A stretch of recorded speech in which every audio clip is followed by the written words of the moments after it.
Mi madre destruyó el trabajo de toda mi vida horas antes de mi boda, riéndose mientras rompía mis sueños en pedazos. Ahora no puedes casarte, se burló. La miré a los ojos y susurré, acabas de cometer el peor error de tu vida.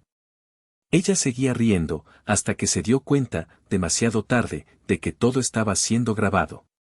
Si aún no estás suscrito al canal, haz clic en el botón de suscripción y activa la campanita para no perderte ninguna de nuestras historias. Tu apoyo significa todo para nosotros. Si esta historia te parece interesante, déjale un like. También me encantaría saber de qué ciudad eres, déjanos el nombre de tu ciudad en los comentarios. Ahora, empecemos con la historia. El silencio en mi estudio era un grito. Se sentía denso, pesado, como el aire antes de que se desate el diluvio. Mis pulmones se negaban a funcionar, cada intento de respirar era una puñalada de hielo.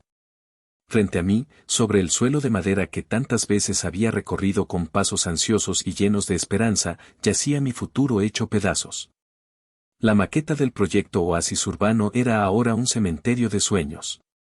Las torres de acrílico que imitaban el cristal, y que me había costado semanas cortar y ensamblar con precisión milimétrica, estaban rotas, esparcidas como dientes caídos. Los pequeños árboles, meticulosamente colocados para simular un pulmón verde en medio de la ciudad, estaban aplastados. El puente en miniatura que conectaba los dos edificios principales, el corazón simbólico del proyecto, estaba partido por la mitad. Era una carnicería. Una masacre de cartón, madera y pegamento, pero para mí, era la ruina de mi vida entera. Y allí, de pie en medio de la devastación, como un general inspeccionando su campo de batalla victorioso, estaba mi madre. Isabel. Su postura era impecable, la espalda recta, la barbilla en alto. Llevaba uno de sus trajes sastre color marfil que siempre olían a perfume caro y a una autoridad que no admitía réplica. Se sacudía un polvo inexistente de las manos, un gesto casual, casi aburrido, que contrastaba grotescamente con la violencia de la escena. Sus ojos, normalmente fríos y calculadores, tenían un brillo febril de triunfo. «Esto es por tu bien, Ramiro», dijo. Su voz no era un grito, no era histérica. Era peor. Era serena, como la de un médico dando un diagnóstico fatal.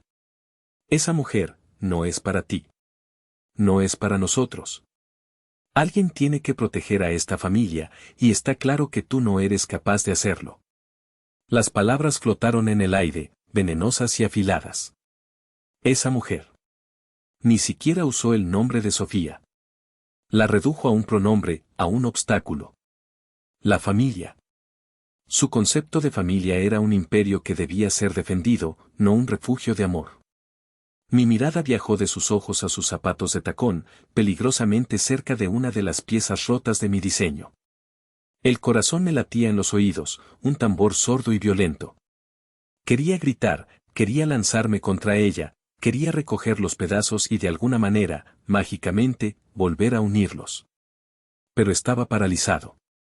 Congelado en un bloque de incredulidad y dolor tan profundo que me ahogaba.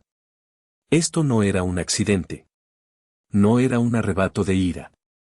Había sido un acto deliberado, ejecutado con una frialdad quirúrgica. La mujer que me dio la vida acababa de asesinar mis sueños, y lo había hecho con la convicción de que estaba salvándome. Y en ese silencio atronador, mientras el olor a pegamento y madera rota llenaba la habitación, una sola verdad se abrió paso a través de mi estupor: esto no era el final. Era el principio de una guerra. 6 meses antes, mi estudio no era un campo de batalla, sino un santuario. La luz del atardecer de Guadalajara se filtraba por la ventana, bañando las paredes cubiertas de bocetos y planos en un tono dorado y cálido. El aire olía a café recién hecho, a papel y a la promesa de algo grande. Y en el centro de todo, estaba Sofía. Estaba sentada en el suelo, con las piernas cruzadas, concentrada en pegar un diminuto árbol a la base de la maqueta. Su cabello oscuro caía sobre sus hombros, y la punta de su lengua asomaba por la comisura de sus labios, un gesto que hacía siempre que se concentraba. Llevábamos 3 años juntos, y cada día a su lado se sentía como volver a casa. Creo que este ficus necesita más amigos, dijo sin levantar la vista, su voz llena de una seriedad juguetona. Se ve un poco solitario. Me reí, inclinándome para darle un beso en la coronilla. Eres la mejor arquitecta paisajista del mundo, mi amor. Ponle todos los amigos que quieras. Sofía era diseñadora gráfica, no arquitecta, pero se había sumergido en mi proyecto con la misma pasión que yo. Entendía lo que Oasis Urbano significaba para mí. No era solo un conjunto de edificios, era mi manifiesto. Una declaración de que la arquitectura podía ser humana, sostenible y hermosa. Era mi billete para salir de la mediocridad, mi oportunidad de dejar de diseñar ampliaciones de baños y empezar a construir ciudades. La oportunidad había llegado en forma de un correo electrónico una mañana lluviosa de martes, la convocatoria al concurso nacional Futuro Urbano. El premio era un contrato multimillonario para desarrollar el proyecto ganador y una beca para un máster en el extranjero. Era el tipo de oportunidad que solo se presenta una vez en la vida. Desde ese día, mi vida se había convertido en un torbellino de cálculos estructurales, renders en 3D y noches en vela. Sofía había sido mi ancla, mi animadora principal y mi crítica más honesta. ¿Crees que les guste?, le pregunté una noche, mientras mirábamos la maqueta casi terminada. Ella tomó mi mano. Sus dedos eran cálidos y firmes. Ramiro, es brillante. No solo es un diseño, es una idea. Es esperanza. Si no lo ven, son idiotas. Su fe en mí era un motor más potente que cualquier café. Con ella a mi lado, sentía que podía construir cualquier cosa. El problema era que no todos compartían esa fe. La prueba llegó durante la cena de los domingos en casa de mis padres, un ritual tan ineludible como agobiante. La casa de mis padres era como un museo de glorias pasadas. Muebles pesados, retratos antiguos y un silencio opresivo que solo se rompía por el tintineo de los cubiertos de plata contra la porcelana. Mi padre, Arturo, era un hombre bueno, de hombros caídos y una sonrisa triste. Había pasado su vida a la sombra de mi madre, asintiendo y manteniéndose en un segundo plano. Mi hermano mayor, Javier, era el producto de esa dinámica. Consentido, arrogante y con un trabajo cómodo en la empresa de importaciones de la familia que mi padre dirigía de nombre, pero que mi madre controlaba en espíritu. Javier me trataba con una condescendencia burlona, el tipo de amabilidad falsa que es peor que la hostilidad abierta. Y luego estaba mi madre, Isabel. La reina en su castillo. Esa noche, Sofía llevaba un vestido sencillo y elegante que ella misma había diseñado. Se veía preciosa.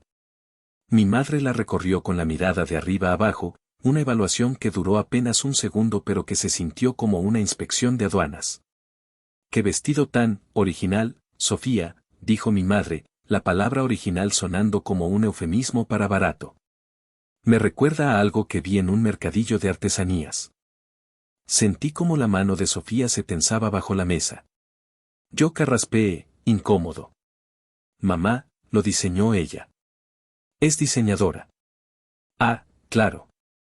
Diseñadora, repitió Isabel, como si fuera un pasatiempo curioso, como coleccionar sellos. Se giró hacia mí. ¿Y tú, Ramiro, cómo va tu proyectito? ¿Sigues jugando con tus casitas de cartón? Javier soltó una risita ahogada. Déjalo, mamá. Ramiro es un artista. Los artistas no se preocupan por cosas mundanas como un salario estable. La sangre me subió a la cara. Es el concurso más importante del país, Javier. Y no son casitas de cartón, es un proyecto que podría cambiar la forma en que vivimos. Mi madre suspiró, un sonido largo y dramático. Cariño, siempre has tenido mucha imaginación. Es adorable. Pero la vida real requiere pragmatismo. Mira a Ricardo, el hijo de los Balbuena. Acaba de cerrar un negocio millonario en Estados Unidos. Un joven con los pies en la tierra. Eso es lo que una familia necesita. El nombre de Ricardo Balbuena era un arma que mi madre usaba con frecuencia. El hijo perfecto de la familia perfecta. El estándar de oro con el que yo nunca podría compararme. Miré a Sofía, que tenía la mandíbula apretada y la mirada fija en su plato. Estaba luchando por contenerse, por mí. Y yo, como siempre, me quedé en silencio, tragándome la ira y la frustración. El deseo de mantener la paz, de no crear una escena, era una mordaza que yo mismo me ponía. Más tarde, de vuelta en el coche, el silencio era tenso. No tienes que aguantar eso por mí, le dije en voz baja. Sofía se giró para mirarme, y en sus ojos no había ira, sino una profunda tristeza. No lo aguanto por ti, Ramiro. Lo aguanto por nosotros. Pero no sé cuánto tiempo más podré hacerlo si tú no dices nada. Ella no te respeta. Y si no te respeta a ti, nunca me va a respetar a mí. Tenía razón. Lo sabía. Cada domingo, cada comentario sarcástico, cada comparación odiosa era una gota de veneno. Y yo estaba dejando que envenenara lo más importante que tenía. En ese momento, le prometí que las cosas cambiarían. Que la próxima vez, hablaría. Que defendería nuestro futuro. Una promesa que, como descubriría de la manera más brutal, no tenía ni idea de cómo cumplir. La promesa que le hice a Sofía resonaba en mi cabeza, pero ponerla en práctica era como intentar detener una marea con las manos. Mi madre era una experta en guerra de guerrillas emocional. Sus ataques nunca eran frontales, eran emboscadas, minas terrestres cuidadosamente colocadas que explotaban cuando menos te lo esperabas. El primer incidente ocurrió un mes después. Sofía y yo habíamos decidido organizar una pequeña fiesta de compromiso para nuestros amigos más cercanos y nuestras familias. Era algo íntimo, en el patio trasero de nuestra pequeña casa alquilada. Sofía, con su talento para el diseño, había creado unas invitaciones preciosas. Le di un fajo a mi madre para que las repartiera entre tíos y primos. El día de la fiesta, el patio estaba lleno de nuestros amigos, y los padres y la hermana de Sofía habían venido desde su pueblo, trayendo consigo una calidez y una alegría sencillas que llenaban el espacio. Pero de mi lado de la familia, solo aparecieron mis padres y Javier. Ni un solo tío, ni una sola tía, ni un primo.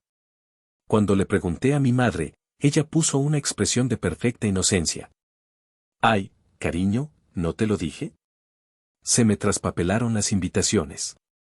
Con tanto lío en la cabeza, se me olvidó por completo. ¿Qué cabeza la mía? Pero no te preocupes, ya les llamaré para disculparme. La disculpa era tan falsa como un billete de 3 pesos. Vi la mirada herida en el rostro de los padres de Sofía, gente humilde y buena que se había esforzado por agradar. Vi la decepción en los ojos de Sofía. Mi madre ni siquiera había tenido la decencia de inventar una excusa creíble. Era un mensaje claro, la familia de Sofía no era lo suficientemente importante como para merecer un simple recordatorio. Esa noche, la discusión con Sofía fue inevitable. ¿De verdad te crees eso de que se le olvidó, Ramiro?, me dijo, mientras recogíamos los platos. Su voz era tranquila, pero cortante. No, claro que no, admití, sintiéndome un inútil. Hablaré con ella. ¿Y qué le vas a decir? Mamá, por favor, la próxima vez no humilles a mi futura esposa y a su familia. Esto va más allá de un olvido, es una declaración de intenciones. Ella no nos quiere juntos. Y tú se lo estás permitiendo. No se lo estoy permitiendo, protesté, aunque la frase sonó hueca incluso para mí. ¿Qué quieres que haga? ¿Que deje de hablarle? Es mi madre. No. Quiero que actúes como mi futuro esposo. Quiero que establezcas un límite. Quiero que entienda que yo soy tu familia ahora. Nosotros somos tu familia, dijo, su voz quebrándose al final. La pelea nos dejó a ambos agotados y tristes. Tenía razón, pero la idea de enfrentarme a mi madre me llenaba de un pavor infantil. Era una mezcla tóxica de culpa, deber y el viejo anhelo de obtener una aprobación que sabía que nunca llegaría. Mientras tanto, la presión del concurso aumentaba. El proyecto me consumía. Las noches se alargaban y los días se encogían. Mi madre, por su parte, cambió de táctica. Dejó de atacar a Sofía directamente y empezó a centrarse en mi carrera, siempre con el pretexto de preocuparse por mí. Hablé con Ricardo Balbuena el otro día, me dijo por teléfono. Un encanto de chico. Me contaba de sus viajes, de sus inversiones. Qué tranquilidad debe ser tener un futuro tan seguro, ¿no crees, hijo? Sin tener que depender de un premio de un concurso, que son tan subjetivos. Cada palabra era un dardo envenenado. Estaba intentando minar mi confianza, hacerme sentir pequeño e inseguro. La verdadera grieta, la que reveló la profundidad de la traición, se abrió una tarde de sábado. Fui a casa de mis padres a recoger unos libros de arquitectura que había dejado allí. Mi madre no estaba, pero Javier sí, viendo un partido de fútbol en el salón. ¿Qué onda, hermanito? ¿Vienes a por inspiración?, dijo con su típica sorna. No le hice caso y subí a mi antiguo cuarto. Mientras buscaba los libros en la estantería, vi un sobre del banco sobre mi viejo escritorio. Estaba abierto. Era un estado de cuenta de un pequeño fondo de inversión que mi abuelo me había dejado, nada espectacular, pero era mi colchón de seguridad. Lo extraño fue ver una hoja de cálculo junto al sobre. En ella, alguien había detallado el premio del concurso Futuro Urbano, el monto del contrato, el valor estimado de la beca, todo sumado y convertido a dólares. Era un análisis financiero frío y detallado. Bajé las escaleras con la hoja en la mano. Javier seguía absorto en el partido. ¿Qué es esto?, le pregunté, mostrándole el papel. Él lo miró de reojo, sin inmutarse. Ah, eso. Mamá me pidió que le investigara un poco sobre tu concursito. Quería saber si de verdad valía la pena tanto esfuerzo. Sentí un escalofrío. ¿Y por qué estaba mirando mis cuentas del banco? Javier se encogió de hombros. Quería comparar. Ver si te convenía más arriesgarte o usar tus ahorros para algo más seguro. Ya sabes cómo es, siempre pensando en tu bienestar. Bienestar. La palabra sonó obscena. Mi madre no estaba preocupada por mi bienestar.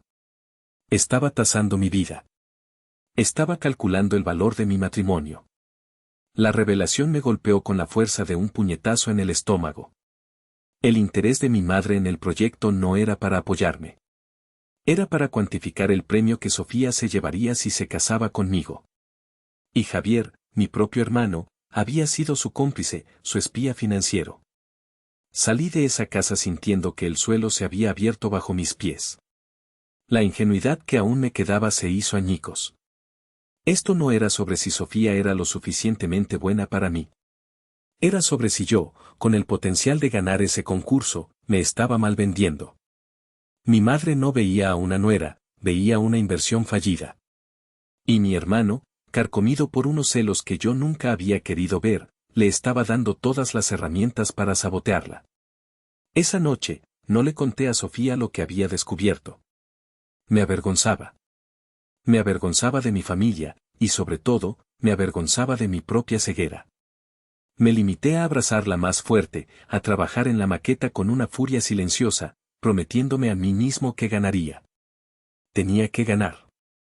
Ya no era solo por mi carrera. Ahora, era para demostrarles que estaban equivocados. Era una cuestión de honor. El tiempo se comprimió. De repente, la boda estaba a solo un mes de distancia, y la fecha límite para entregar el proyecto del concurso era, por una cruel ironía del destino, el día después de la ceremonia. Mi vida se convirtió en un acto de malabarismo imposible entre dos mundos que exigían toda mi atención. De día, era el arquitecto. Me encerraba en el estudio, rodeado de planos, muestras de materiales y el esqueleto de la maqueta que crecía día a día. El café se convirtió en mi principal grupo alimenticio. Mis conversaciones con Mateo, mi mejor amigo y colega, eran un torbellino de jerga técnica sobre resistencia de materiales y eficiencia energética. La maqueta era mi obsesión, cada detalle tenía que ser perfecto. Era mi carta de presentación al mundo, la prueba física de que mis ideas no eran solo garabatos en un papel. A veces, me quedaba dormido sobre la mesa de trabajo, despertando con la marca de un trozo de madera en la mejilla y el cuello rígido. De noche, intentaba ser el novio. Sofía llevaba la mayor parte de la carga de la planificación de la boda, una hazaña heroica que yo solo podía admirar con una mezcla de gratitud y culpa. Aparecía en el estudio con muestras de manteles o pruebas del menú, sus ojos cansados pero todavía brillantes. ¿Qué te parece este tono de azul para las flores?, me preguntaba, mostrándome dos opciones casi idénticas. Yo la miraba, mi cerebro todavía calculando ángulos de carga, y solo podía asentir. El que tú quieras, mi amor. Todo lo que elijas es perfecto. Sabía que no era suficiente. Ella no quería que yo aprobara sus decisiones, quería que participara, que compartiera la emoción. Pero mi mente estaba secuestrada por Oasis Urbano. Me sentía dividido en dos, y en ambos lados sentía que estaba fallando. Y en medio de este caos, estaba mi madre. Como un buitre paciente, sobrevolaba mi vida, esperando el momento de debilidad para atacar. Su estrategia se había vuelto más sofisticada. Ya no eran ataques directos, sino una campaña de microagresiones diseñadas para desestabilizar y agotar. Llamaba a Sofía a todas horas para sugerir cambios en la boda. Sofía, querida, he estado pensando, la lista de invitados que hiciste es un poco ecléctica. ¿Estás segura de que quieres invitar a tu prima, la que tiene todos esos tatuajes? Podría incomodar a algunos de los socios de tu padre, decía, ignorando el hecho de que mi padre apenas tenía socios y que la prima de Sofía era una de sus personas favoritas en el mundo. Cuestionaba cada elección. El menú era demasiado exótico. La música era demasiado ruidosa. El lugar era un poco rústico de más. Cada conversación era una batalla, un campo de minas donde Sofía tenía que defender cada decisión, cada pequeño detalle que habíamos soñado juntos. Volvía de esas llamadas pálida y exhausta. Tu madre acaba de intentar cambiar el sabor del pastel de bodas por tercera vez, me dijo una noche, dejándose caer en el sofá. Dice que el chocolate es de mal gusto. Yo sentía una oleada de ira impotente. La veía luchar, la veía desgastarse, y me odiaba por no poder detenerlo. Finalmente, una tarde de domingo, no pude más. Fui a su casa solo, decidido a tener la conversación que había estado posponiendo durante años. La encontré en su jardín, podando sus rosas con una precisión letal. Mamá, tenemos que hablar, empecé, mi voz más firme de lo que me sentía. Ella ni siquiera se giró. Claro, cariño. ¿Pasa algo? Sí, pasa algo. Estás haciendo la vida imposible a Sofía. Estás saboteando nuestra boda. Isabel se detuvo.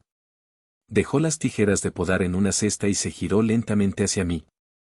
Su rostro no mostraba sorpresa, ni ira. Solo una decepción helada. Saboteando, repitió, probando la palabra. Yo lo llamo preocuparme. Me preocupo por el buen nombre de esta familia. Me preocupo por las apariencias. Algo que, al parecer, a ti y a tu prometida, no les importa en lo más mínimo. Nos importa nuestra felicidad, repliqué, levantando la voz. Y nuestra felicidad es casarnos como nosotros queremos, no como tú quieres. Es nuestra boda, mamá. Y es mi familia la que quedará en ridículo, siseó, su calma finalmente rompiéndose. Es mi nombre el que estará en boca de todos cuando vean el espectáculo de mal gusto que estáis montando. ¿Crees que no sé lo que dicen? Que mi hijo, con su talento, se va a casar con una arribista cualquiera, de una familia sin apellido. La palabra arribista me golpeó como una bofetada. No te atrevas a llamarla así. Sofía es la mejor persona que conozco. Es más decente y tiene más clase en un solo dedo de lo que tú has tenido en toda tu vida. El aire se quedó quieto. Había cruzado una línea. Vi un destello de furia pura en sus ojos, pero desapareció tan rápido como vino, reemplazado por algo mucho más peligroso, la máscara de la víctima. Sus hombros se hundieron. Una lágrima solitaria rodó por su mejilla perfectamente maquillada. Yo solo quiero lo mejor para ti, Ramiro, susurró, su voz temblando de un dolor perfectamente actuado. He sacrificado todo por ti, por Javier. Y así es como me pagas. Defendiendo a una extraña por encima de tu propia madre. Quizás tienes razón. Soy una molestia. Deberías simplemente desaparecer y dejar que cometas tus propios errores. Y ahí estaba. El golpe maestro. La manipulación definitiva. Me desarmó por completo. La ira se disolvió, reemplazada por una oleada de culpa nauseabunda. La había hecho llorar. Había sido cruel. A pesar de todo lo que había hecho, seguía siendo mi madre. No, mamá, no es eso, balbuceé, dando un paso hacia ella. No, no, déjalo, dijo, secándose la lágrima con un pañuelo de seda. Entiendo. Ya no me necesitas. Estaré en la boda, por supuesto. Sonreiré para las fotos. No te preocupes, no volveré a decir una palabra. Me fui de su casa sintiéndome como el peor de los hijos. Había intentado establecer un límite, y en lugar de eso, había terminado sintiéndome como el villano de la historia. Ella había ganado. De nuevo. Cuando le conté a Sofía, ella solo suspiró, una exhalación larga y cansada. No te preocupes, dijo, acariciándome la mejilla. Ya falta poco. Solo un mes más. Después de la boda, pondremos distancia. Construiremos nuestro propio mundo, lejos de ella. Me aferré a sus palabras como a un salvavidas. Solo un mes más. Podíamos soportarlo. Podíamos sobrevivir. Pero no tenía idea de la oscuridad que puede albergarse en el corazón de una mujer despechada. No sabía que su promesa de no volver a decir una palabra solo significaba que sus acciones gritarían mucho más fuerte. La cuenta atrás para la destrucción había comenzado, y yo, en mi ingenua esperanza, no podía oír el tic-tac de la bomba. La noche antes de la boda debería haber sido de celebración nerviosa, de risas contenidas y de la dulce anticipación del mañana. Para nosotros, fue la calma tensa que precede a la batalla final. Sofía se fue a quedar a casa de su hermana, siguiendo la tradición. Nos despedimos en la puerta de nuestra casa con un beso largo y profundo, cargado de todas las palabras que no necesitábamos decir. Te amo, me susurró al oído. Mañana seremos marido y mujer, y nada más importará. Te amo más, le respondí, aferrándome a ella por un segundo extra. Mañana empieza todo. La vi alejarse en el coche de su hermana y sentí una punzada de soledad. La casa se sentía vacía y silenciosa sin ella. Para combatir el silencio, me refugié en el único lugar que me ofrecía consuelo y propósito, mi estudio. La maqueta estaba allí, sobre la gran mesa central, casi terminada. Era una criatura hermosa y compleja. Bajo las luces del estudio, los edificios parecían brillar desde dentro.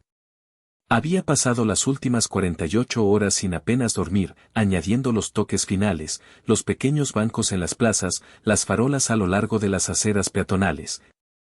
Incluso una diminuta figura de una pareja sentada junto a la fuente central, una figura que secretamente representaba a Sofía y a mí. Solo quedaba una cosa por hacer, colocar la cubierta de plexiglás protectora para el transporte. La fecha límite para la entrega física era a las 5 de la tarde del día siguiente. Mi plan era casarme, disfrutar de un almuerzo rápido y luego llevar personalmente la maqueta a las oficinas del comité del concurso. Era un plan apretado, pero factible. Mi teléfono sonó. Era Mateo. ¿Listo para mañana, campeón?, me preguntó, su voz sonaba alegre y lejana a través del altavoz. Estoy aquí con unos amigos, tomándonos la última cerveza de soltero en tu honor. ¿No te escapas un rato? Sonreí. Me encantaría, hermano, pero estoy dándole el último repaso a la bestia. No quiero que nada salga mal. Entendido. Arquitecto responsable hasta el final. Bueno, que sepas que estamos brindando por ti y por Sofía. Mañana va a ser un día increíble. Te quiero, cabrón. Y yo a ti, le dije, sintiendo una oleada de afecto por mi amigo. Nos vemos en el altar. Colgué y me quedé mirando la maqueta. Un sentimiento de orgullo abrumador me invadió. A pesar de todo, lo había logrado. Estaba a punto de casarme con el amor de mi vida y de presentar el mejor trabajo que había hecho nunca. Por un momento, la ansiedad se disipó, reemplazada por una paz profunda y satisfactoria. Decidí salir al patio a tomar un poco de aire fresco. La noche era clara y las estrellas brillaban. Me apoyé en la barandilla, respirando hondo, dejando que la brisa nocturna me despejara la cabeza. Fue entonces cuando vi las luces de un coche deteniéndose frente a mi casa. No le di importancia, podría ser cualquier vecino. Estuve fuera unos 10, quizás 15 minutos. Cuando volví a entrar, un olor extraño flotaba en el aire. Un olor acre, químico. Y un ligero rastro de perfume, un perfume caro y familiar. Mi corazón dio un vuelco. Caminé lentamente hacia el estudio, un presentimiento horrible apoderándose de mí. La puerta estaba entreabierta, justo como la había dejado. Empujé la puerta y entré. Y el mundo se detuvo. La escena era de una violencia silenciosa y devastadora. La cubierta de plexiglás que debía proteger la maqueta estaba en el suelo, rajada. Y la maqueta, mi maqueta, estaba destrozada. No era el daño caótico de un terremoto. Era una demolición precisa y metódica. El puente central, arrancado de sus cimientos. Las torres, aplastadas. Pero lo peor, lo que me heló la sangre, fue el líquido oscuro y pegajoso que lo cubría todo. Alguien había vaciado una taza de café con azúcar sobre la estructura, manchando la madera de balsa, deformando el cartón, creando un desastre pegajoso e irreparable. Y junto a la maqueta, esparcidos como confeti fúnebre, estaban los restos de mis planos técnicos. No estaban simplemente arrugados. Estaban rasgados. Metódicamente, uno por uno, en pedazos pequeños e inútiles. Caí de rodillas. El sonido que salió de mi garganta no fue humano. Fue un gemido animal, una mezcla de incredulidad y agonía. Toqué uno de los edificios aplastados, mis dedos se mancharon de café. Era como tocar el cadáver de un ser querido. Y entonces la vi. Mi madre estaba de pie en el rincón más oscuro del estudio, observándome. No se escondía. Estaba esperando. En su mano sostenía la taza de café vacía, sujetándola con la delicadeza con la que podría sostener una copa de vino. Levanté la vista, mis ojos nublados por las lágrimas. No podía formar palabras. Mi mente no podía procesar la escena. Mi madre. Mi propia madre. Ella dio un paso hacia la luz. Su rostro era una máscara de serenidad escalofriante. A veces, dijo, su voz tan tranquila que cortaba el aire, hay que podar las ramas enfermas para que el árbol pueda crecer fuerte. Es una lección que aprendes en jardinería. Y en la vida. Dejó la taza sobre una mesa limpia, el sonido de la porcelana contra la madera resonando en el silencio sepulcral. Ahora lo entiendes, ¿verdad, Ramiro?, continuó, acercándose a mí. Yo seguía de rodillas, incapaz de moverme. No podías ver que esa alianza te estaba debilitando. Te estaba distrayendo de lo que realmente importa. El legado. El estatus. Yo solo he eliminado la distracción. Se agachó frente a mí, su rostro a centímetros del mío. Su aliento olía a menta y a veneno. Mañana no habrá boda. No puedes casarte con ella ahora. No tienes nada que ofrecerle. Tu pequeño sueño de artista se ha acabado. Volverás a la realidad.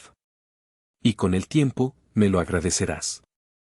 Me quedé mirándola, a través del velo de mi dolor, y vi la verdad en sus ojos. No había remordimiento. No había duda. Solo la certeza absoluta y aterradora de su propia rectitud. Había cometido un acto de una crueldad inimaginable, y en su mente retorcida, era un acto de amor materno. Fue en ese momento, arrodillado entre las ruinas de mi trabajo y mi confianza, que algo dentro de mí se rompió. Pero no fue mi espíritu.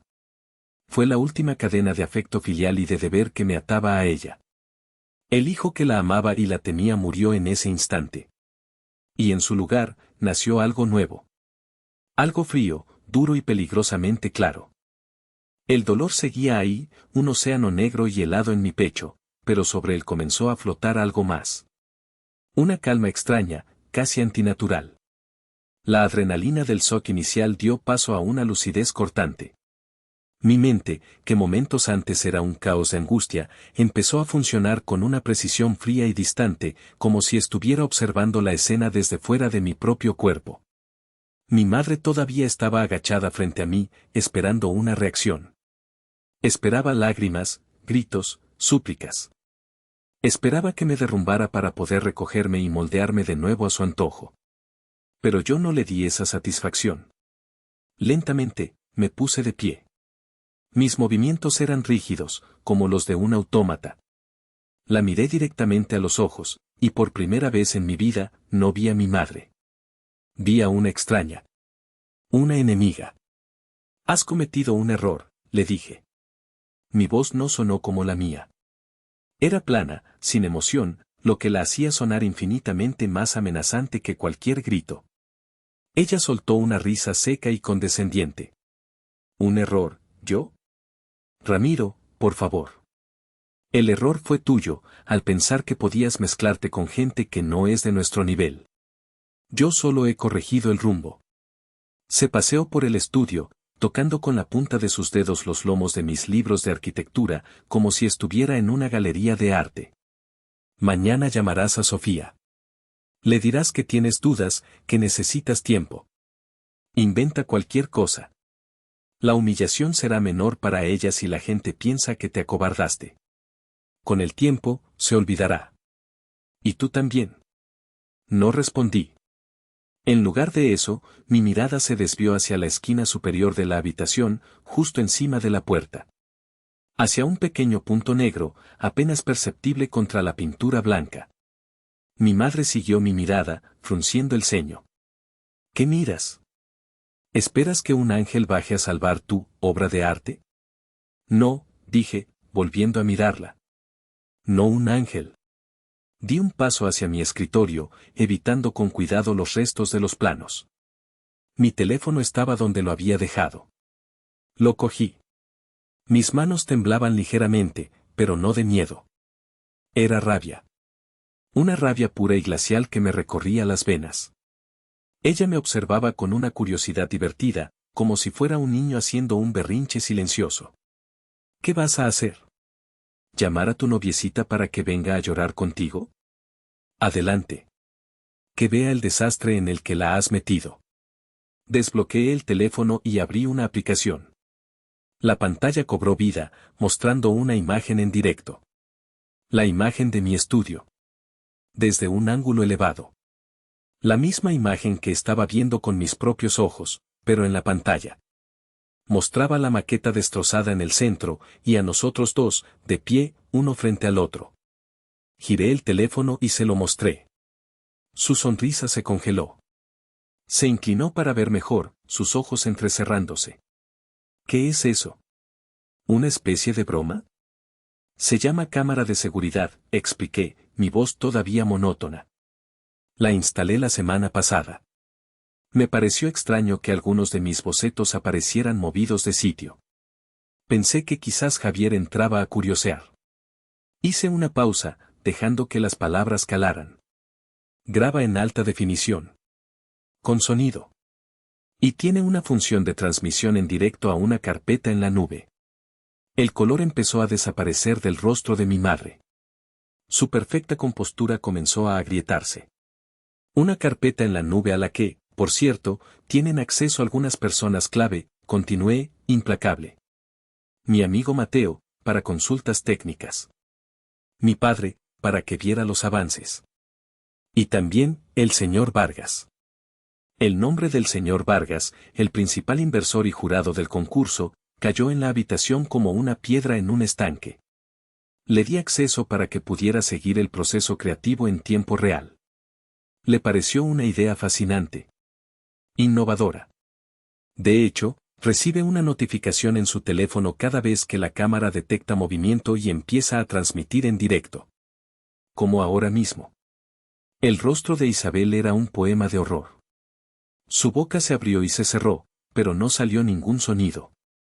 Sus ojos iban de la pantalla de mi teléfono a la pequeña cámara en la esquina, como un animal atrapado en una trampa que acaba de descubrir. Así que, concluí, dando un paso hacia ella, disfrutando por primera vez del poder que sentía. No solo has destrozado mi trabajo. Lo has hecho en una transmisión privada para mi padre y para el hombre que iba a financiar este proyecto. Y no solo han visto cómo lo destruías. Te han oído. Han oído cada palabra. Cómo insultabas a Sofía. Cómo admitías que lo hacías para arruinar mi boda. Cómo me decías que con el tiempo te lo agradecería. Finalmente, encontró su voz. Fue un graznido. Apágalo. Apaga esa cosa ahora mismo. Se abalanzó sobre mí, intentando arrebatarme el teléfono. Sus uñas se clavaron en mi muñeca, pero yo no me moví. La mujer que siempre me había parecido una gigante todopoderosa, de repente parecía pequeña, patética. Es un poco tarde para eso, ¿no crees, mamá?, le dije, apartando su mano con una fuerza que la sorprendió. El video no solo se transmite. Se graba. Ya está guardado. En la nube. Inmune. Permanente. Se quedó paralizada, su pecho subiendo y bajando rápidamente. El pánico puro y absoluto había reemplazado su arrogancia. La máscara se había hecho añicos, y lo que quedaba debajo era feo y desesperado. Ramiro, por favor, suplicó, su voz convertida en un susurro tembloroso. Tu padre, podemos hablar con él. Explicarle. Explicarle que, la interrumpí. ¿Qué estabas probando la resistencia de la maqueta? ¿Que el café se te cayó por accidente? ¿Que tus insultos eran una forma de crítica constructiva? Se quedó sin palabras.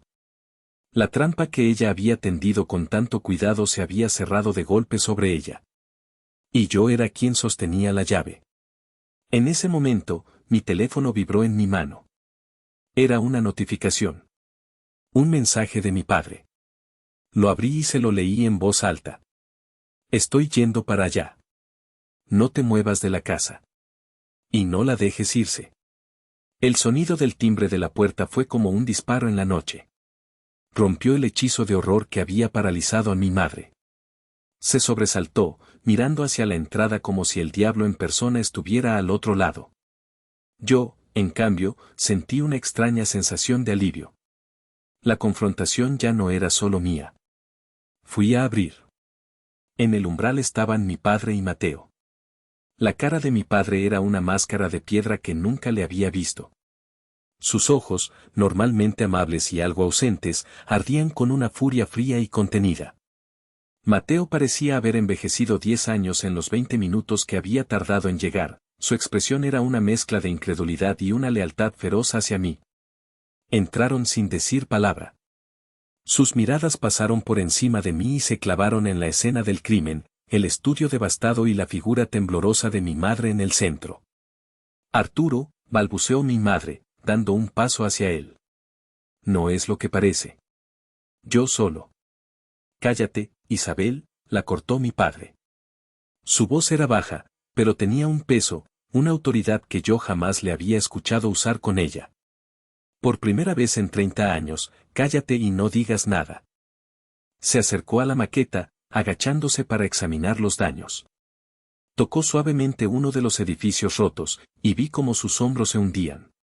Luego se levantó y me miró. En sus ojos vi un dolor inmenso, no solo por mi proyecto, sino por su propia complicidad silenciosa a lo largo de los años. Lo siento, hijo, dijo, su voz quebrada. Siento no haber visto esto venir. Siento no haberte protegido de esto. Mateo se acercó y me puso una mano en el hombro. Su apretón era firme, un ancla en mi tormenta. ¿Qué hacemos, Ramiro? Tú mandas. Miré el desastre.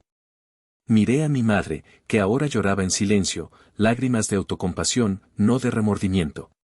Miré a mi padre, que parecía un hombre roto y renacido al mismo tiempo. Y pensé en Sofía. Pensé en su fuerza, en su fe inquebrantable en mí. La desesperación que me había consumido empezó a retroceder, reemplazada por una chispa de desafío. Una idea loca, imposible, comenzó a formarse en mi mente. No se ha acabado, dije, mi voz sorprendiéndome a mí mismo por su firmeza. No voy a dejar que gane. Saqué mi teléfono y marqué el número de Sofía. Contestó al segundo tono, su voz somnolienta y preocupada. ¿Ramiro? ¿Estás bien? ¿Pasó algo? Sí. Y no, le dije, intentando mantener la voz estable. Sofía, necesito que escuches con atención. No hagas preguntas todavía. ¿Confías en mí? Claro que confío en ti. Siempre. Bien. Necesito que llames a tu hermana, a tus padres. Necesito que llames a todos los invitados que puedas y les digas que la ceremonia se retrasa. Diles que será por la tarde, a las 6. Inventa una excusa, un problema con el catering, lo que sea. ¿Puedes hacer eso por mí? Hubo un silencio al otro lado de la línea. Podía imaginarla, sentada en la cama, intentando entender. Ramiro, me estás asustando. ¿Qué ha pasado? Mi madre ha pasado, le dije sin rodeos. Ha destrozado la maqueta. ¿Y los planos? Esperaba un grito, pánico. En cambio, su respuesta fue de un acero puro. Esa. Le diré a todos que la ceremonia es a las 6. ¿Qué más necesitas? Su reacción me llenó de una fuerza que no sabía que tenía. Te necesito a ti. Pero más tarde. Ahora, necesito que seas mi generala. Organiza el aplazamiento. Te llamo en una hora.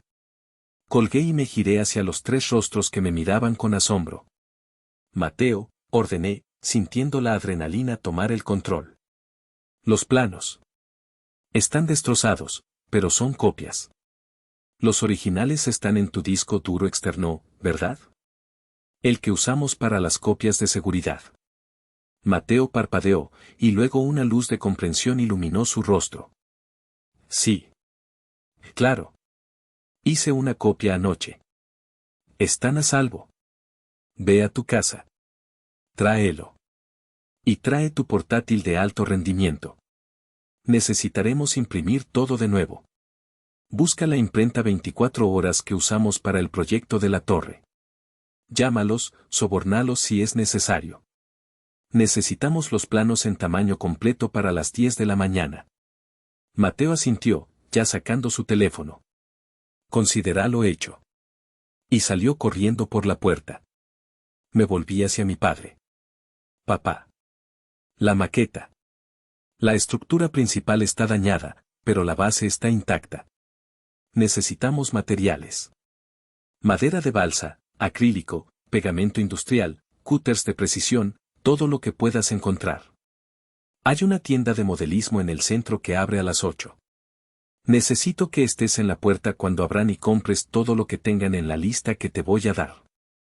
Mi padre me miró, y por primera vez, vi orgullo en sus ojos. Un orgullo puro, sin la sombra de la desaprobación de mi madre. Dame esa lista, hijo. Mientras yo garabateaba la lista de materiales, mi madre finalmente habló. Estáis locos, dijo con voz estridente.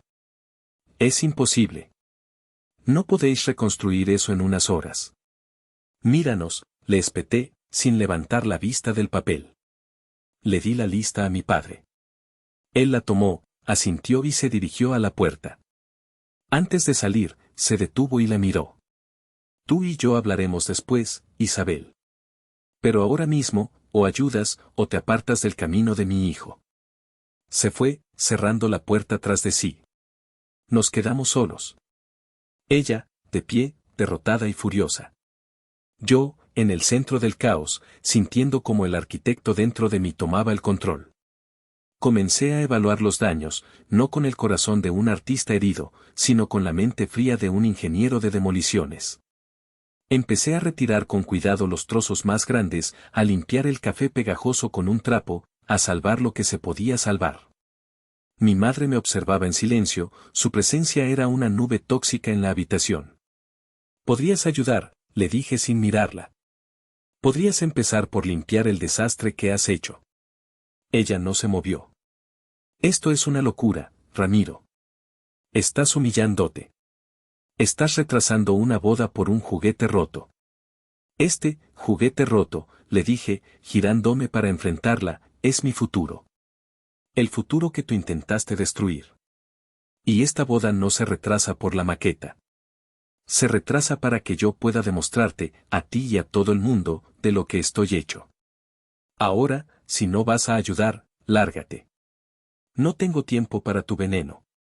Se quedó allí un momento más, su rostro una mezcla de rabia e incredulidad.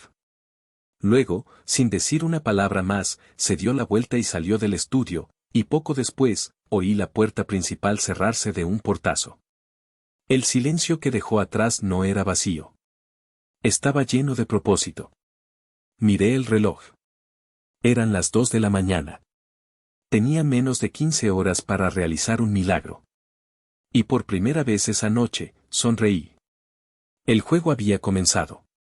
Mientras yo estaba inmerso en la frenética tarea de rescatar mi proyecto, otra batalla, una que llevaba gestándose durante 30 años, estaba a punto de estallar. Mi padre no se fue directamente a esperar a que abriera la tienda de modelismo. Condujo sin rumbo por las calles vacías de la ciudad, con mi lista de materiales en el asiento del copiloto y un torbellino de emociones en su interior. La imagen del video que había visto en la nube se repetía en su mente una y otra vez, el rostro de Isabel, retorcido por un desprecio que él conocía demasiado bien pero que nunca había querido admitir. El sonido de la maqueta rompiéndose, sus palabras crueles y calculadoras. Cada fragmento era una puñalada a su propia conciencia. Se dio cuenta de que el acto de Isabel no era un hecho aislado. Era la culminación de décadas de su propia pasividad, de su cobardía. Siempre había elegido la paz a cualquier precio, una paz falsa que había permitido que la tiranía de su esposa creciera sin control, ahogando a sus propios hijos. Finalmente, detuvo el coche frente a un parque oscuro. Sacó su teléfono y marcó un número. El de su hijo mayor, Javier. «Papá. ¿Qué pasa?» «Son las 3 de la mañana», respondió Javier, su voz pastosa por el sueño. «Vístete. Te veo en mi despacho de la oficina en media hora». «Y no llegues tarde», dijo mi padre, y colgó antes de que Javier pudiera protestar. Media hora más tarde, la oficina de importaciones de La Vega estaba en penumbra, iluminada únicamente por la lámpara del escritorio de mi padre. Javier entró, bostezando y frotándose los ojos. «¿Qué es tan urgente?» «¿Pasó algo en la aduana?», preguntó, dejándose caer en una de las sillas de cuero. Mi padre no respondió. En su lugar, giró el monitor de su ordenador hacia Javier. Le dio al play. El video del estudio comenzó a reproducirse. Javier observó la escena con una confusión creciente, que poco a poco se transformó en horror cuando vio a su madre entrar en escena y empezar la destrucción. Se enderezó en la silla, sus ojos pegados a la pantalla. Vio la confrontación, escuchó las palabras de su madre, vio mi desesperación. Cuando el video terminó, se quedó mirando la pantalla en blanco, pálido como un fantasma. «Mamá», ella, tartamudeó, incapaz de formular una frase completa. «Sí», dijo mi padre, su voz era grave. «Ella. Pero ahora no quiero hablar de ella. Quiero hablar de ti». Javier lo miró, confundido. «¿De mí? Yo no hice nada». «No hiciste nada», repitió mi padre, inclinándose sobre el escritorio. Su calma era más aterradora que cualquier grito. «Respóndeme a una pregunta, Javier. Y quiero la verdad. ¿Cómo sabía tu madre lo importante que era este concurso para Ramiro? ¿Cómo sabía que destruir ese proyecto era la forma más efectiva de herirlo, de intentar detener la boda?» Javier tragó saliva. Desvió la mirada. «No lo sé. Supongo que Ramiro se lo contó». «No me mientas», rugió mi padre, golpeando la mesa con el puño. El sonido retumbó en la oficina silenciosa. Javier se encogió en su asiento. «He sido un ciego durante demasiado tiempo, pero esta noche se me han abierto los ojos. He visto cómo lo has mirado siempre. Con celos. Con resentimiento. Porque él tiene un talento que tú nunca tuviste. Porque él ha luchado por todo lo que tiene, mientras que a ti te lo he dado todo en bandeja. Así que te lo preguntaré una última vez. ¿Tuviste algo que ver?» El silencio se estiró, denso y pesado. Javier se retorcía en la silla, su arrogancia habitual desmoronándose para revelar al niño asustado que había debajo. Finalmente, su resistencia se quebró. «Yo no le dije que lo destruyera», susurró, su voz apenas audible. «Lo juro». «¿Pero qué le dijiste?», insistió mi padre. Javier no podía mirarlo a los ojos. Su mirada estaba fija en sus manos, que temblaban sobre su regazo. Ella estaba obsesionada con que Ramiro no se casara con Sofía. Decía que era un error, que nos arrastraría a todos hacia abajo. Un día, estábamos hablando, y yo solo, le dije. Hizo una pausa, tragando saliva. Le dije que la única forma de que Ramiro reconsiderara la boda sería que perdiera el concurso. Que todo su futuro dependía de esa maqueta. Que si algo le pasaba a la maqueta, su mundo se vendría abajo y quizás entraría en razón. Las palabras quedaron suspendidas en el aire, feas y venenosas. Era una confesión de traición en toda regla. No había empujado a su madre, pero le había mostrado el camino, le había señalado el arma y le había explicado exactamente dónde apuñalar para causar el mayor daño. Mi padre se reclinó en su silla, el rostro impasible, pero sus ojos reflejaban una profunda y amarga decepción. El hijo que había protegido, el que siempre había defendido ante las quejas de que era un vago, le había revelado la podredumbre de su alma. «Recoge tus cosas», dijo mi padre en voz baja. Javier levantó la vista, el pánico en sus ojos. «¿Qué?» «He dicho que recojas tus cosas. Tu escritorio. Tus fotos. Todo. Estás despedido. A partir de mañana, no trabajas más aquí. Y quiero que dejes las llaves del coche de la empresa y las tarjetas de crédito sobre mi mesa antes de irte». «Papá, no puedes hacer eso», exclamó Javier, poniéndose de pie. «Esto es mi vida. No sé hacer otra cosa». «Pues ya es hora de que aprendas», respondió mi padre, su voz sin un ápice de duda. «Tu hermano está en casa, luchando por reconstruir su futuro de entre las ruinas que tú ayudaste a crear. Y tú vas a empezar a construir el tuyo desde cero. Sin mi ayuda. Sin el dinero de la familia. Vas a descubrir lo que es el mundo real. Pero mamá nunca lo permitirá». «Tu madre», dijo mi padre, levantándose también, su figura proyectando una larga sombra en la habitación, «ya no toma las decisiones en esta familia. Ese imperio se ha acabado esta noche». Javier se quedó boquiabierto, derrotado. La estructura de poder que había conocido toda su vida, el matriarcado incuestionable de Isabel, se había derrumbado en cuestión de horas. Y él, el príncipe heredero, acababa de ser exiliado. Sin decir una palabra más, mi padre salió de su despacho, dejando a Javier solo con las consecuencias de su envidia. El imperio familiar no solo se había derrumbado, sus cimientos podridos habían quedado expuestos a la luz. Las siguientes horas fueron un borrón de actividad febril, una sinfonía de caos controlado. Mi estudio se transformó en un quirófano de emergencia para un sueño moribundo. Mateo llegó como un huracán, con su portátil bajo el brazo y una mirada de determinación de acero. Mientras él se instalaba y comenzaba el lento proceso de imprimir los planos a gran escala en la copistería 24 horas, mi padre regresó, cargado con bolsas que olían a madera nueva y a productos químicos. Las dejó en el suelo y, sin necesidad de que se lo pidiera, se puso a mi lado y empezó a ayudar, limpiando, clasificando, siguiendo mis instrucciones con una humildad que me conmovió.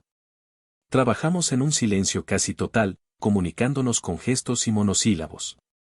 La adrenalina era un combustible que nos mantenía en pie, agudizando nuestros sentidos. Cada minuto contaba. Medir, cortar, pegar. Una y otra vez. Era un rompecabezas infernal, reconstruyendo una estructura compleja a partir de la memoria y de los planos que poco a poco iban saliendo de la impresora de Mateo. Al amanecer, Sofía apareció en la puerta. Llevaba la misma ropa del día anterior, su rostro estaba pálido por la falta de sueño, pero sus ojos brillaban con una fuerza indomable. Traía una enorme jarra de café y una bolsa de pan dulce. No dijo nada sobre la maqueta. Simplemente me miró, luego a mi padre, y asintió, como una generala inspeccionando a sus tropas. Se arremangó y empezó a ayudar, encargándose de las tareas más delicadas, esas que requerían el pulso firme de una diseñadora. Se convirtió en nuestra directora de operaciones, asegurándose de que tuviéramos café, recordándonos que comiéramos algo, manteniendo la moral alta con su sola presencia. A las 10 de la mañana, los planos completos llegaron. A mediodía, la estructura principal estaba de nuevo en pie. No era tan perfecta como la original. Tenía cicatrices. Se notaban las uniones apresuradas, alguna pequeña mancha de pegamento. Pero estaba viva. A las 4 de la tarde, una hora antes de la fecha límite, colocamos la última pieza. Nos quedamos allí, los cuatro, cubiertos de serrín, manchas de pintura y agotamiento, mirando nuestra creación. No era solo una maqueta. Era un monumento a la resiliencia. Un acto de desafío hecho de madera y acrílico. Lo hemos conseguido, susurró Sofía, su voz llena de asombro. Le pasé un brazo por los hombros y la abracé con fuerza. No. Lo has conseguido tú. Sin ti, me habría rendido. Mi padre nos miraba con lágrimas en los ojos. Estoy tan orgulloso de vosotros dos. El momento se rompió por la alarma de mi teléfono. Las 4:30. Era hora. Con un cuidado infinito, empaquetamos la maqueta y la subimos al coche. Conduje hasta las oficinas del comité, mi corazón latiendo con fuerza. Entregué el proyecto a falta de 5 minutos para las 5. La recepcionista me sonrió, ajena al drama que se escondía tras esa entrega. De vuelta en el coche, el agotamiento me golpeó como una ola. Apoyé la cabeza en el volante. No puedo creer que lo hayamos hecho. Sofía me acarició el pelo. Ahora vamos a casa. Tienes media hora para ducharte y ponerte un traje. Tenemos una boda a la que asistir. La ceremonia, que originalmente iba a ser en un jardín elegante, se celebró en el patio trasero de nuestra casa. Los invitados, informados a grandes rasgos de un imprevisto familiar grave, no eran solo espectadores. Eran testigos, cómplices. Había una atmósfera de intimidad y apoyo que ningún salón de lujo podría haber comprado. Cuando vi a Sofía caminar hacia mí por el pasillo improvisado, vestida con un sencillo vestido blanco que había comprado esa misma mañana, sentí que se me cortaba la respiración. Era la mujer más bella y fuerte que había conocido. Nuestros votos no fueron los que habíamos ensayado. Las palabras memorizadas parecían vacías después de lo que habíamos vivido. Tomé sus manos. Estaban frías y temblorosas. Sofía, empecé, mi voz ronca por la emoción. Anoche, pensé que lo había perdido todo. Pero me equivocaba. Porque todo lo que importa está aquí, frente a mí. Prometo pasar el resto de mi vida construyendo un mundo para nosotros. Un mundo con cimientos sólidos, a prueba de tormentas. Prometo ser el hombre que te mereces, el que lucha a tu lado, el que nunca más permitirá que nadie intente apagar tu luz. Eres mi hogar. Siempre lo has sido.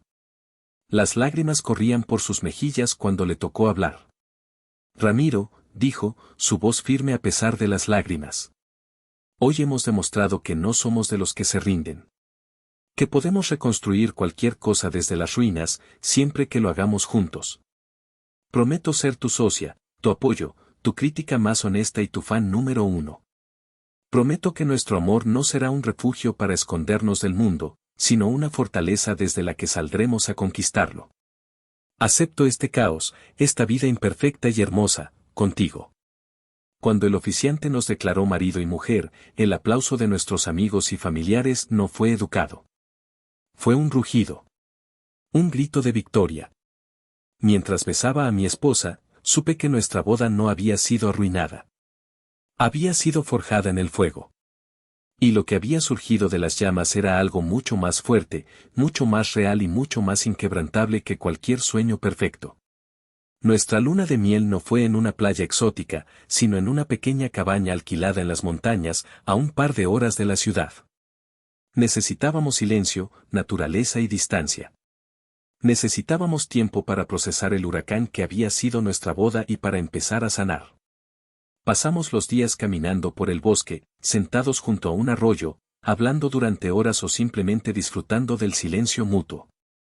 La tensión de los últimos meses comenzó a disiparse, reemplazada por una sensación de paz y una profunda conexión. Éramos supervivientes, y eso nos había unido de una forma que ninguna ceremonia perfecta podría haberlo hecho. Una semana después, sentados en el porche de la cabaña mientras el sol se ponía, mi teléfono vibró. Era un correo electrónico. El asunto decía, resultados del concurso Futuro Urbano. Mi corazón se detuvo. Miré a Sofía, mis ojos muy abiertos. Ella entendió al instante. Se acercó y me tomó la mano. Ábrelo, susurró. Pase lo que pase, estamos juntos en esto. Con el dedo temblando, abrí el correo. Mis ojos escanearon el texto, buscando las palabras clave. Y entonces las vi. Estimado señor de la Vega, el comité se complace en informarle que su proyecto, Oasis Urbano, ha sido seleccionado como el ganador del primer premio. No pude seguir leyendo. Le pasé el teléfono a Sofía, incapaz de hablar.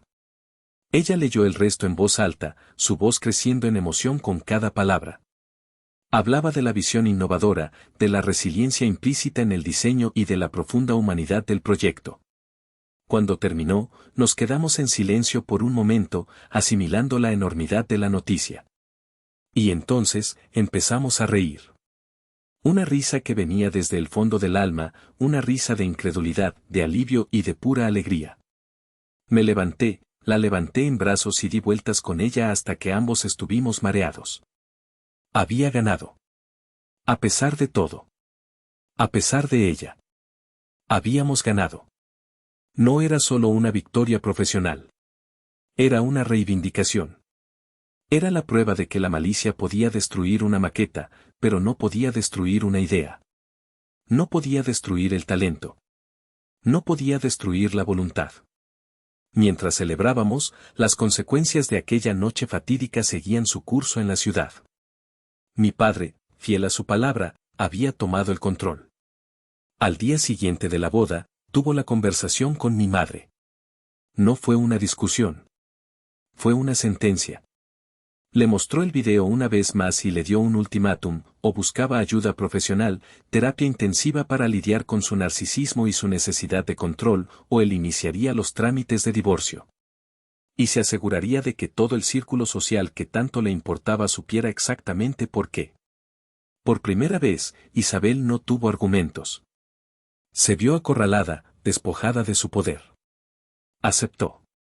Para Javier, las consecuencias fueron igualmente drásticas. Se encontró sin trabajo, sin coche de empresa y con las cuentas bancarias congeladas por mi padre.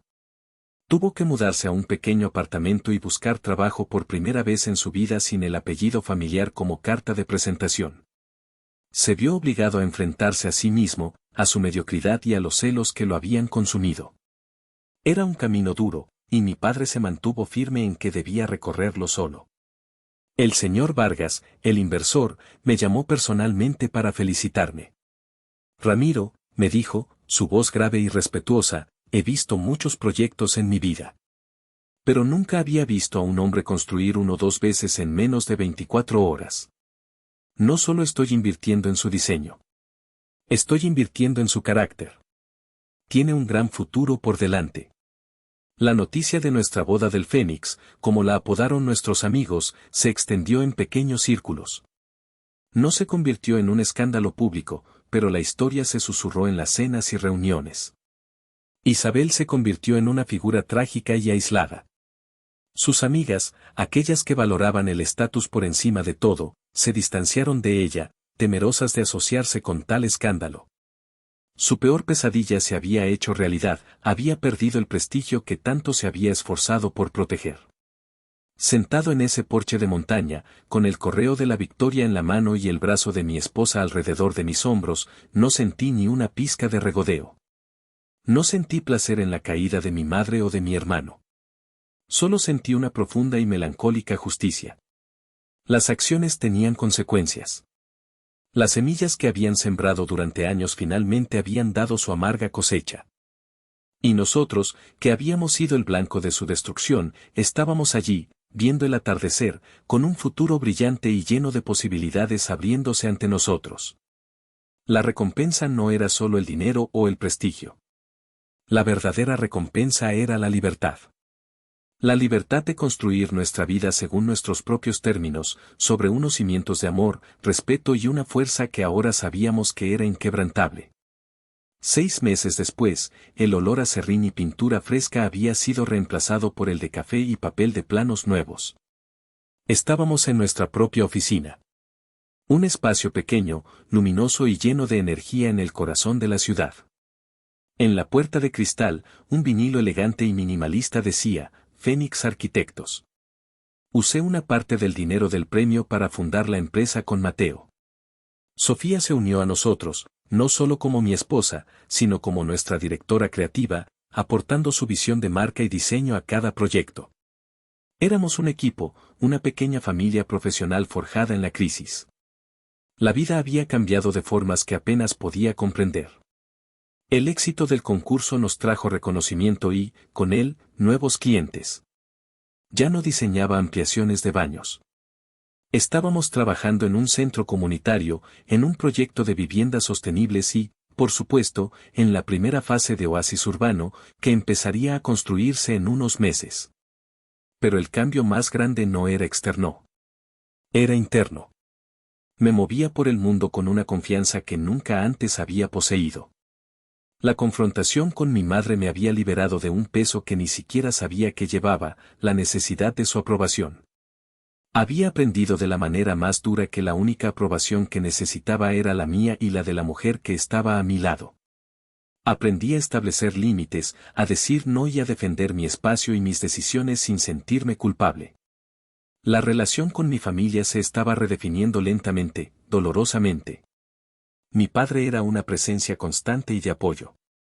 Venía a la oficina una vez por semana, no como el jefe de importaciones de La Vega, sino como un padre orgulloso, trayendo comida y ofreciéndose a ayudar en lo que fuera.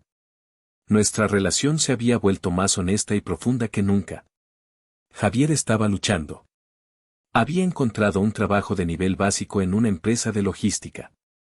Hablamos un par de veces por teléfono. Sus conversaciones eran torpes, llenas de un resentimiento que aún no había superado, pero también había un matiz de algo nuevo, el respeto a regañadientes. Estaba empezando a entender el valor del trabajo duro. Su camino sería largo. Y mi madre, estaba en terapia. Hablaba con ella una vez cada 2 semanas. Las llamadas eran formales, extrañas. Hablaba de su proceso, de entender sus patrones. No había pedido perdón, no directamente. Quizás nunca lo haría. Pero ya no había veneno en su voz. Solo un vacío cansado. Acepté que nuestra relación quizás nunca volvería a ser cálida, pero podía ser civilizada. Y por ahora, eso era suficiente. Una tarde soleada, Sofía y yo fuimos al terreno donde se construiría Oasis Urbano. Era un gran solar vacío, lleno de maleza y de la promesa del futuro. Nos paramos en el centro, imaginando los edificios, las plazas, las familias que un día vivirían allí. «¿Puedes creerlo?», dijo Sofía, apretando mi mano. Todo empezó aquí. Con un sueño. Y con una pesadilla, añadí, sonriendo. Mi teléfono sonó. Era mi madre. Dudé un segundo antes de contestar. «Hola, mamá». «Hola, Ramiro», dijo, su voz era tranquila.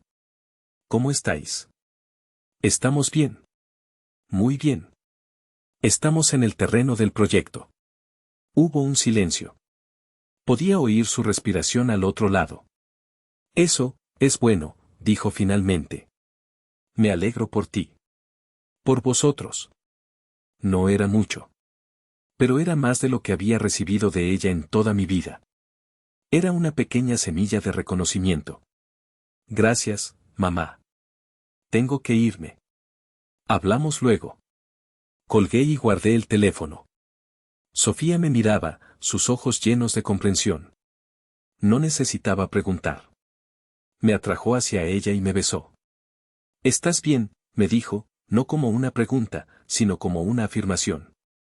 «Sí», respondí, inclinando mi frente contra la suya. «Estamos bien». Miré el horizonte de la ciudad, el sol brillando sobre los tejados. Comprendí entonces la lección final de toda esta odisea.